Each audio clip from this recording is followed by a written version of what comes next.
অনেকে বলে এটার মডেল কি হবে, এটা কি ইরান হবে না আফগানিস্তান হবে না পাকিস্তান হবে? আমরা বলি না, এটা বাংলাদেশ।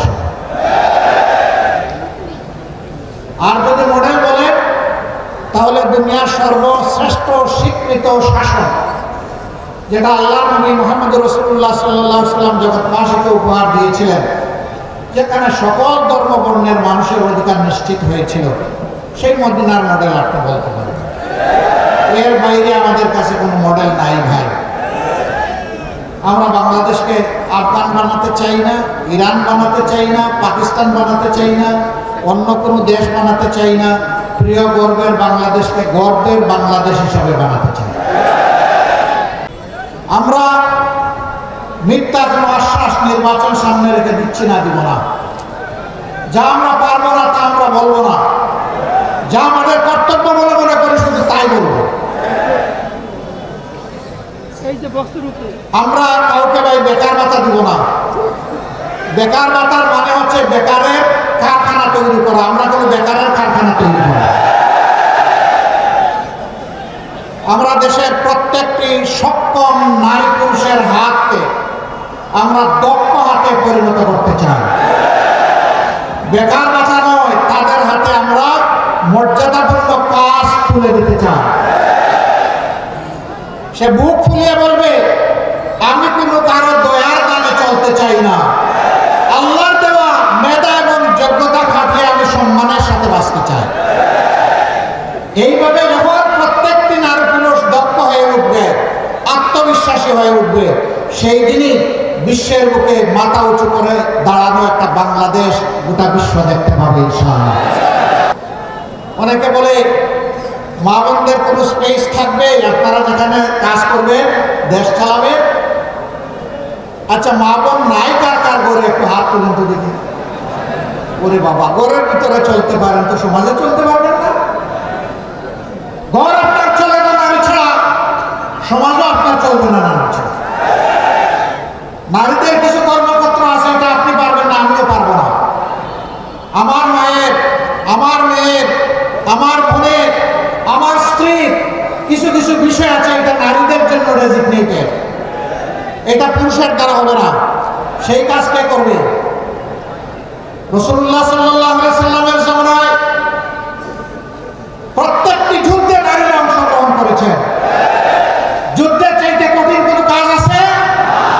সেই কাজে যদি সম্মানের সাথে নারীরা দেশপ্রেম বুকে নিয়ে অংশগ্রহণ করতে পারেন, তাহলে দেশের প্রত্যেকটি সেক্টরে আমার মা বোনেরাও কাজ করবেন ইনশাআল্লাহ। এখানে আমরা দেখবো না কোন নারী কোন ধর্মের, এখানে দেখবো কোন মা বোনটি কোন যোগ্যতা, তার যোগ্যতা অনুযায়ী সম্মানের সাথে তার হাতে কাজ তুলে দেওয়া হবে ইনশাআল্লাহ। আমরা এখানে আমাদের প্রিয় দেশ এবং জাতিকে আর টুকরা টুকরা করতে চাই না, আর বিভক্ত করতে চাই না।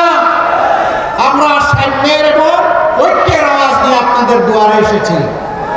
আপনারা কি দেশকে বিভক্ত করতে চান? জাতিকে বিভক্ত করতে চান? চান না? তাহলে আমাদের ঐক্যে এই আহ্বানে আসুন, আপনারা সাড়া দিয়ে আমাদেরকে, আমাদের হাতকে আপনারা শক্তিশালী করুন। এই যে নদীগুলো, এগুলো আল্লাহর দান, বিশাল নিয়ামত, কিন্তু দশকের পর দশক এই নদীগুলোর উপরে অত্যাচার করা হয়েছে। এগুলাকে জীবন দিয়ে রাখা হয়নি, বাজেট বরাদ্দ হয়েছে, নদীর বালু উপরে উঠে নাই, টাকা পকেটে পেটে চলে গেছে।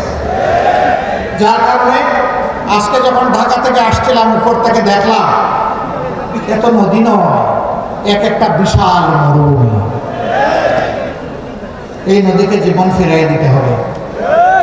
নদী জীবন ফিরে পেলে উত্তরবঙ্গ জীবন ফিরে পাবে ইনশাআল্লাহ।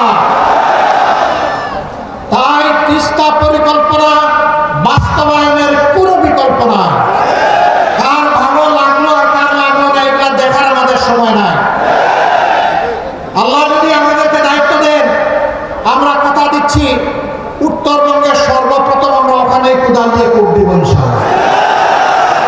ওটাই আগে বাস্তবায়ন করবো ইনশাআল্লাহ। এই তিস্তাকে জীবন দেওয়ার মাধ্যমে গোটা উত্তরবঙ্গকে আমরা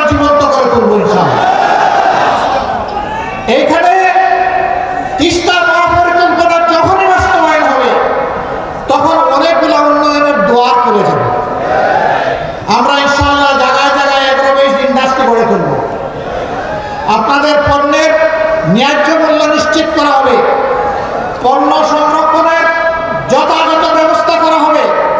ফলমূল যা ফলে উত্তরবঙ্গে তা দিয়ে সারা বছর বাংলাদেশের মানুষ আনন্দে খেতে পারত, কিন্তু এগুলো সংরক্ষণের কোনো ব্যবস্থা নেই বলে খুব তাড়াহুড়া করে পচে গলে অথবা বিক্রি করে সব শেষ হয়ে যায়। আমরা এই যন্ত্রণা থেকেও উত্তরবঙ্গের আমাদের চাষি কৃষক ভাইদেরকে বের করে আনতে চাই। এখনো মানদাতার আমলের কৃষি ব্যবস্থা এখানে চলবে কেন? যুগ বহুদূর আগিয়ে গিয়েছে। আমরা আধুনিক প্রযুক্তি নির্ভর কৃষি শিল্পের বিপ্লব ঘটাবো ইনশাআল্লাহ।